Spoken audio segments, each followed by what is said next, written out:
everyone, this is Harpreet Singh Antal. Today we will be understanding an important term called morphology.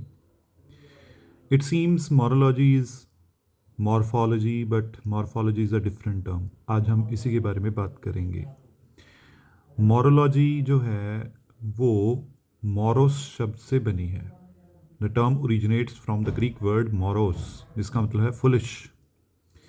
English literature में एक अलग किस्म का literature है जिसको हम कहते हैं नॉनसेंस लिटरेचर, फुलिश लिटरेचर.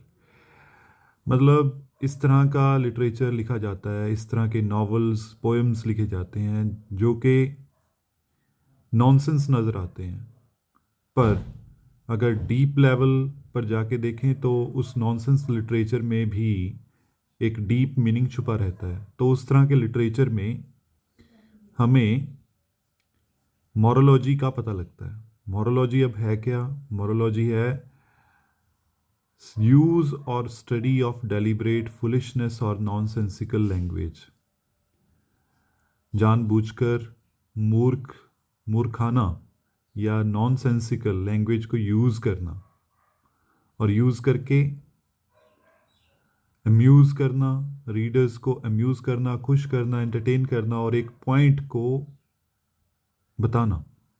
तो ये मोरलॉजी का पर्पज़ रहता है. इसका यही मीनिंग है कि यूज़ करना नॉनसेंस लैंग्वेज को. अगर मैं साधारण शब्दों में कहूँ एक लाइन में, तो मोरलॉजी का मतलब क्या है? फूलिश लैंग्वेज को यूज़ करना रीडर्स को खुश करने के लिए, अपना पॉइंट बताने के लिए. मैं अब कुछ आपको एग्जाम्पल्स दूंगा, उसको हम देखते हैं. अब लुइस कैरल ने नॉवल लिखा है एलिस इन वंडरलैंड. आप सभी को पता है एलिस इन वंडरलैंड उसने एक फिक्शनल फैंटास्टिकल नॉवल लिखा है और उसमें एक कविता आती है जिसका नाम है जैबरवॉकी. अब जैबरवॉकी जो कविता है इसमें ये शब्द मिलते हैं: ट्वास ब्रिलिग and the slithy toves did gyre and gimble in the wave. इसका मीनिंग है it was 4 o'clock and smooth tove was whirling and moving in the grass. ये जो तस्वीर आप देख पा रहे हो इसमें ये देखो, कोई एक ऐसे क्रिएचर हैं जिनका जो माउथ है वो बड़ा तीखा है, एक तीर के समान है, एक भाले के समान है. तो ये क्या है? ये टॉव हैं. ये कौन से क्रिएचर हैं? टॉव हैं. अब फैंटास्टिकल वर्ल्ड है, सारा काल्पनिक है, इमेजिनेटिव है. तो जैबरवॉकी इस कविता में इन टॉव्स के बारे में ये लाइंस, ये कविता की 2 लाइंस बताती हैं कि 4 बजे हुए थे और ये जो टॉव्स थे ये वर्ल कर रहे थे, घूम रहे थे ग्रास में. ठीक है, तो ये जैबरवॉकी कविता की इनिशियल लाइंस हैं और ये जो लाइंस हैं ये मोरलॉजी की एक बेहतरीन एग्जाम्पल है. It was brillig and the slithy toves which did gyre and gimble in the wabe.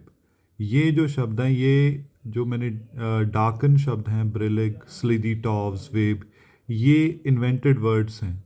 ये इन्वेंटेड वर्ड्स ऐसे हैं जो कि कहीं पर भी आपको डिक्शनरी में नहीं मिलते. तो ये उसके खुद के बनाए हुए शब्द हैं जिससे वो अपनी इस कविता के ज़रिए एक नॉनसेंस वर्ड्स दे रहा है और इमेजिन करा रहा है रीडर्स को. और इससे इसको हम पढ़ के हमें एक ह्यूमर, एक लाफ्टर पैदा होता है.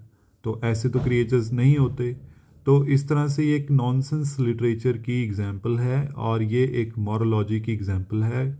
Morology means again use of nonsensical language.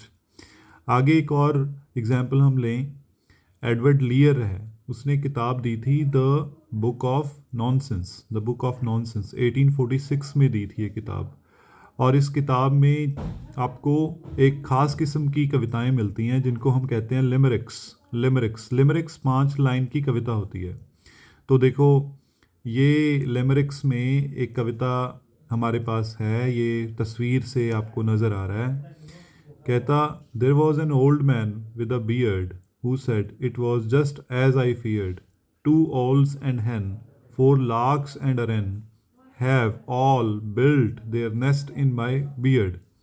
कहता एक बूढ़ा आदमी था जिसकी बियर्ड थी और वो कह रहा था, कहता वही हुआ जो मैं जिससे डर रहा था। मेरी दाढ़ी में 2 उल्लू, एक मुर्गा और 4 लाक्स और एक रेन ने अपना घोंसला डाल लिया।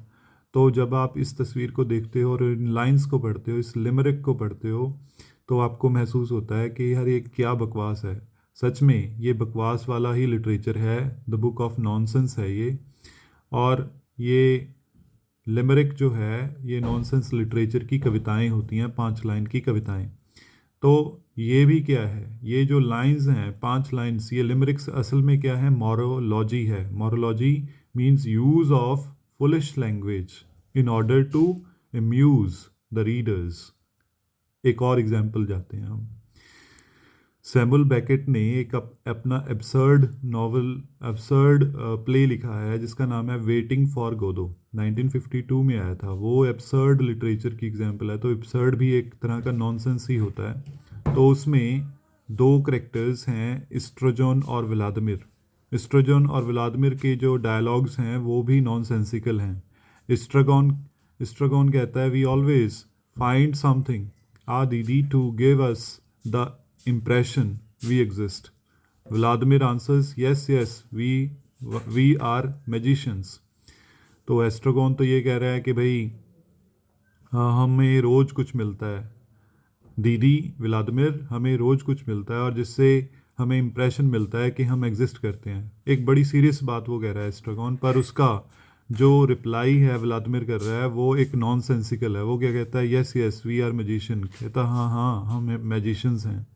तो ये जो डायलॉग है ये भी एक नॉनसेंसिकल डायलॉग है और इसको हम कह सकते हैं this is the use of morology, this is the use of nonsensical language. So this was very important examples of मोरोलॉजी।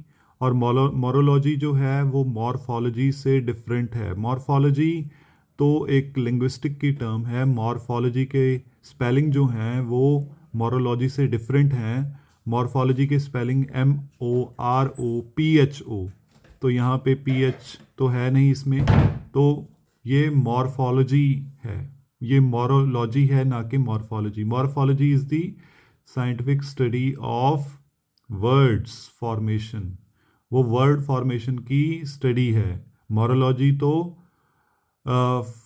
Nonsensical language की स्टडी है या यूज़ है। So thank you so much इस लेक्चर को सुनने के लिए और प्लीज़ शेयर करें। नेट की इंफॉर्मेशन आपको मेरे चैनल से मिलती है और अगर आपको ये नोट्स चाहिए, PDF चाहिए, तो आप मुझे कांटेक्ट कर सकते हैं 9465155350 पर 9465155350। Thank you so much.